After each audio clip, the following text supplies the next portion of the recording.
Oke, assalamualaikum warahmatullahi wabarakatuh. Jumpa lagi dengan Pak Donald. Nah, kali ini kita akan login ke Erapor Kurikulum Merdeka sebagai admin. Jadi apa saja yang kita lakukan nantinya sebagai admin akan saya bahas pada video kali ini. Untuk login sebagai admin, usernya adalah administrator, passwordnya juga administrator. Klik sign in, pilih nama sekolahnya, kemudian langkah pertama kita klik ambil data Dapodik. Jadi kita ulang lagi sekali lagi untuk melakukan pengambilan data dengan mengklik tombol update data dari Dapodik. Masing-masing tab itu kita tunggu prosesnya sampai semua tab atau semua bagian itu kita klik.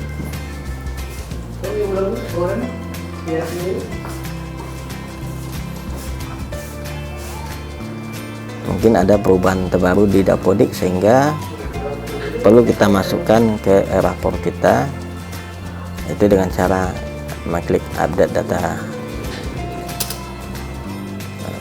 Kemudian yang perlu saya garis bawahi, perbedaan antara Erapor Kurikulum Merdeka ini dengan Erapor yang biasa kita pakai, Erapor sebelumnya. Kalau Erapor sebelumnya untuk mengubah data di Erapornya, maka Dapodiknya harus sinkron dulu. Sedangkan di Erapor Merdeka ini tidak perlu Dapodiknya sinkron, cukup saja diubah saja datanya di Dapodik.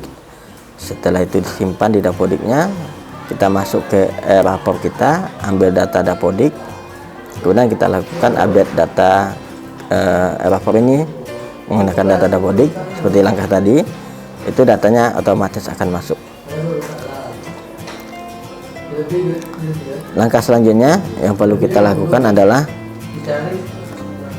menambahkan admin ya, bagi teman-teman yang butuh teman atau rekan kerja yang akan dijadikan sebagai administrator Erapor ini, maka alangkah lebih baiknya ditambahkan dengan nama guru atau petugas tersebut,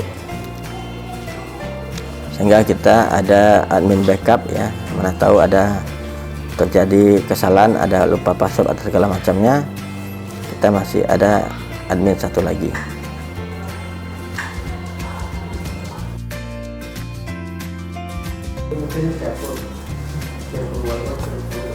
Kemudian langkah selanjutnya adalah tambah data user. Jadi guru ini kita generate ulang untuk mendapatkan username dan passwordnya.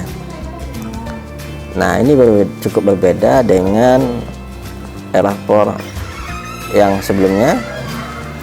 Kalau Erapor Merdeka ini kadang bisa dilakukan secara massal untuk generate usernya, kadang-kala tidak bisa. Jadi harus satu persatu kita lakukan untuk menambahkan user ini. Nah, kebetulan Erapor ini masih dipakai di kelas 10, jadi tidak banyak nama guru yang akan ditambahkan sebagai user. Sebagai contoh, tadi saya sudah menambahkan satu orang guru untuk mendapatkan username dan passwordnya. Nah, kita coba ke guru yang lain. Nah, untuk guru nantinya username-nya menggunakan NIP ya, bagi guru yang berstatus PNS dengan password guru 123456. Kemudian bagi guru yang berstatus non PNS menggunakan username nama lengkap yang digabung. Sebagai contoh misalnya ada guru honor yang namanya Dimas Bayu Hidayat, maka Untuk username-nya maka kita ketikkan sana nanti Dimas Bayu Hidayat tanpa spasi dan menggunakan huruf kecil semua. Nah, seperti ini. Passwordnya sama, guru 123456. Lakukanlah satu persatu untuk menggenerate ulang password guru tersebut. Oke, setelah kita melakukan generate user guru, langkah selanjutnya adalah kita klik data master Dapodik. Nah, di sini adalah data-data yang diambil dari Dapodik ya, seperti data sekolah. Nah, di sini kita bisa melihat nama sekolah kita beserta data-data lengkapnya. Dan di sini ada tombol update data Capsek yang gunanya itu untuk menambahkan misalnya gelar ya di depan nama Capsek. Nah, seperti ini. Jadi pas kita mencetak nanti sudah ada gelar di sini. Kemudian tab yang kedua, data guru. Nah, di data guru ini adalah semua data guru yang ada di Dapodik itu masuk langsung ke sini, ke server Erapor Merdeka ini. Nah, di sini. Jadi semua data guru yang ada di Dapodik masuk semuanya ke localhost ini ya, Erapor ini. Kemudian data siswa pun begitu juga, disalin dari Dapodik sebanyak jumlah data yang ada di Dapodik, kemudian ditampilkan per rombel ya. Ini rombel 10.1, lanjut ke 10.2, selanjutnya 10.3 dan seterusnya ya. Selanjutnya kita masuk ke data kelas. Nah, data kelas ini adalah data seluruh kelas reguler yang ada di Dapodik. Kemudian juga ada kelas eskul ya. Nah, di sini kita bisa melihat sebanyak jumlah rombel yang ada di Dapodik itu masuk semua ya. Kemudian data pelajaran. Nah, data pelajaran ini berisi nama-nama pelajaran. Kemudian di sini ada tombol edit nama singkat. Jadi kita diminta untuk mengedit nama mata pelajaran yang panjang ini menjadi nama singkat ya. Gunanya sebagai header ataupun nanti untuk judul kolom dari leger ya, leger yang kita cetak nanti. Misalnya PAI kita buat pendidikan agama Islam, kita singkat PAI, agama Kristen PAK, Katolik misalnya PA. Oke, kita masuk ke menu selanjutnya, itu data referensi lokal yang ada submenunya kelompok mapel. Dan sini tersedia kelompok mapelnya itu yang secara default kelompok A, B, C, D, dan E. Nah, ini bisa kita ubah ya.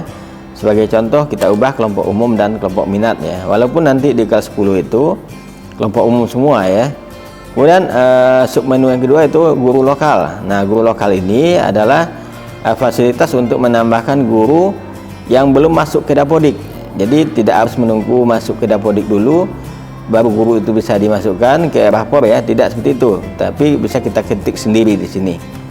Nah, ini nanti diproses ya. Selanjutnya submenu yang ketiga yaitu mata pelajaran lokal. Nah, di sini saya sudah tambahkan tadi mata pelajaran ilmu pengetahuan alam dan ilmu pengetahuan sosial. Nah, ini maksudnya apa? Jadi di kelas 10 itu rapornya nanti di outputnya ya. Mata pelajaran fisika, kimia, biologi itu outputnya berupa ilmu pengetahuan alam ya. Nama mata pelajarannya. Kemudian sejarah, sosiologi, ekonomi, dan geografi itu tampilannya atau outputnya di rapor adalah ilmu pengetahuan sosial ya. Jadi harus kita tambahkan dulu mata pelajaran ini ya.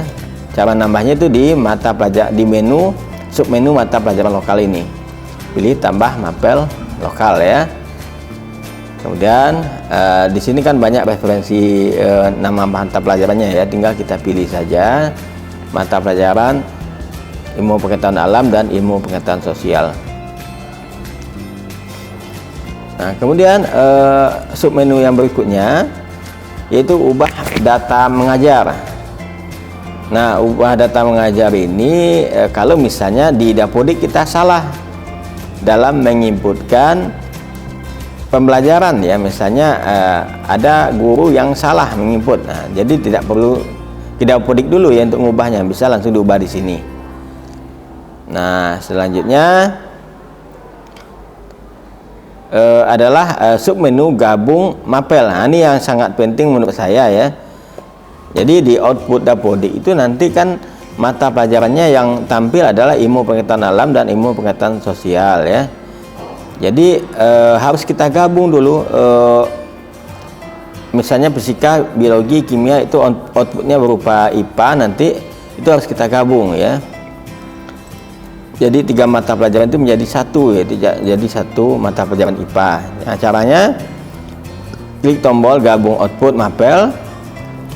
Kemudian kita cari mapel penyusunnya ya, mapel yang akan dijadikan sumber nilainya nanti yaitu biologi digabung menjadi ilmu pengetahuan alam, kemudian tambah fisika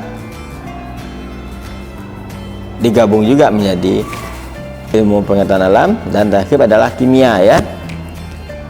Nah, jadi proses input nilainya bagaimana nanti? Proses input nilainya tetap di guru mapel masing-masing. Guru biologi menginputkan nilai biologi, guru kimia menginputkan nilai kimia, guru fisika menginputkan nilai fisika ya. Nanti di hasil akhirnya itu dirata-ratakan dan outputnya berupa ilmu pengetahuan alam ya. Dan deskripsinya juga berupa deskripsi mata pelajaran ilmu pengetahuan alam yang merupakan rangkuman dari ketiga mata pelajaran tersebut. Nah ya, kemudian kita gabung lagi yang mata pelajaran IPS-nya yaitu sejarah, ekonomi, sosiologi, dan geografi ya, digabung jadi mata pelajaran ilmu pengetahuan sosial. Nah, setelah selesai kita bisa menggabungkan mata pelajaran lain nanti, misalnya seni tari, seni musik, itu bisa jadi seni budaya dan kewirausahaan ya, tapi nanti kita coba ya. Sekarang kita masuk ke submenu mapping rapor. Nah, jadi mapping ini gunanya untuk menyusun tata letak ya, tata letak dari mata pelajaran yang ada di rapor nantinya. Misalnya untuk agama itu letaknya paling atas ya, kemudian disusul dengan PKN, setelah itu bahasa Indonesia, setelah itu bahasa Inggris, setelah itu matematika ya. Nah, di sini saya beritahu bahwa matematikanya tidak matematika umum lagi ya, tapi matematika saja. Jadi umumnya ini kita hapus. Nah, kita hapus, kita jadikan matematika saja ya. Nah, oke. Kemudian pilih kelompoknya umum semua ya. Kemudian yang tidak ada ditampilkan di rapor nanti, misalnya P5 itu tidak usah dipilih kelompoknya, atau biologi, fisika, kimia, geografi, sejarah, sosiologi, ekonomi itu tidak perlu ditampilkan. Jadi tidak usah dipilih kelompoknya. Nah, seperti itu caranya. Nah, ini umum ya, seni tari umum, ilmu pengetahuan alam umum,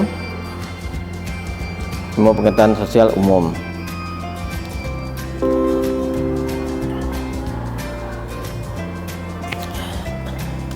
Nah, oke ya, kita isikan nomor urutnya seperti yang saya bilang tadi. PKN nomor pendidikan agama Islam nomor 1, kemudian PKN nomor 2, bahasa Indonesia nomor 3, bahasa Inggris nomor 4, matematika nomor 5, dan seterusnya ya, sesuaikan dengan format rapor yang ada di panduan.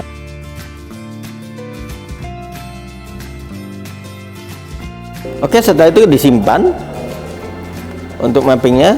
Selanjutnya kita masuk ke submenu logo sekolah dan Pemda. Jadi kita bisa di sini memberikan logo sekolah dan logo Pemda.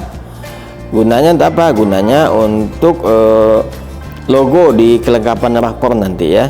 kan halaman pertama rapor itu ada logo pemerintah daerahnya, logo Provinsi Riau dan logo sekolah ya.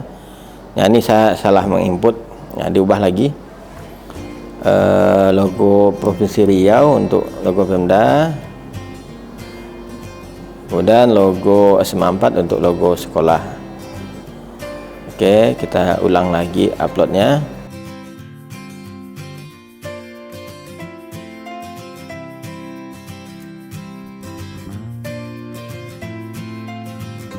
Nah, setelah logo diinput, selanjutnya adalah menginputkan tanggal rapor ya.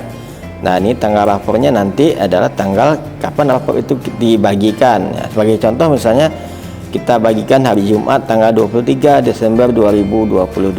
Kemudian oke kan, pilih semester 1 dan tempat tanda tangan. Nah, ini adalah nama kotanya ya. Kebetulan nama kota di sini Pekanbaru, sesuaikan dengan nama kota atau kabupaten Bapak Ibu. Oke, selanjutnya kita masuk ke menu berikutnya, itu menu referensi P5 ya. Nah, di sini ada pilih dimensi profil. Nah, itu sudah baku ya, tidak perlu lagi sebenarnya kita otak-atik. Kemudian data project ya, kemudian kelompok project. Coba kita cek lagi ya. Nah, ini pilih dimensi profil, ini sudah ada pilihannya, itu sudah baku, tidak perlu diotak-atik lagi. Kemudian data project. Nah, projectnya sesuaikan dengan project yang dikerjakan oleh sekolah kita ya. Kebetulan di sekolah kami itu project pertama adalah gaya hidup berkelanjutan ya sebagai tema projectnya. Kemudian nama projectnya adalah pengolahan sampah organik dan non organik di lingkungan sekolah. Deskripsi projectnya bisa kita buatkan di sini ya, yang didahului dengan kata kerja. Contoh, mengolah sampah organik dan non organik menjadi barang yang bernilai guna tinggi seperti kompos dan kerajinan tangan dari bahan bekas. Nah, kemudian pilih kelompok proyeknya. Nah, karena di sekolah kita kelompok proyeknya adalah per kelas ya, maka kita bisa membuat misalnya kelompok proyek 1 ya. Nah, kemudian kita pilih tingkat pendidikannya, kemudian pastinya dan fasilitatornya. Nah, fasilitatornya sesuaikan dengan nama wali kelasnya ya. Jadi satu kelas satu kelompok proyek gitu ya. Nah, satu kelas masuk semua. Kemudian kita masuk ke menu berikutnya, itu cek penilaian. Nah, di sini kita bisa lihat penilaian yang sudah masuk yang mana ya. Itu karena masih belum ada yang masuk maka merah semua. Kemudian ada menu cetak rapor PTS ya, cetak pelengkap rapor ya. Ini bisa kita tengok ya hasilnya seperti apa, cetak pelengkap rapor. Nah, di sini oke. Ini dia, nanti tinggal kita tambahkan aja, atau kita modifikasi, atau kita edit lagi di Microsoft Word bisa ya, tempel fotonya ya seperti itu. Nah, ini hasilnya pelengkap rapor. Nah, kemudian lanjut ke cetak nilai rapor. Nah, ini rapor kita nantinya seperti ini ya, seperti ini dia tampilannya. Nah, ini karena mata pelajarannya belum ada, jadi formatnya itu ada nama, ada NISN, nama sekolah, alamat, kelas, fasenya, kemudian semesternya, dan pelajarannya, kemudian ada tulisan sini laporan hasil belajar, nama mapel, nilai akhir, dan capaian kompetensinya ya. Seperti rapor yang kurikulum 2013 juga, tapi yang disederhanakan ya. Yang lebih miripnya itu ke rapor waktu KTSP dulu ya. Nah, ini ada rapor proyeknya, jadi nanti anak mendapatkan dua rapor nilai dan rapor nilai proyek. Nah, kira-kira seperti itu saja yang perlu saya sampaikan di menu admin ini. Mudah-mudahan bermanfaat bagi Bapak Ibu semua yang sedang mengerjakan rapor kurikulum Merdeka.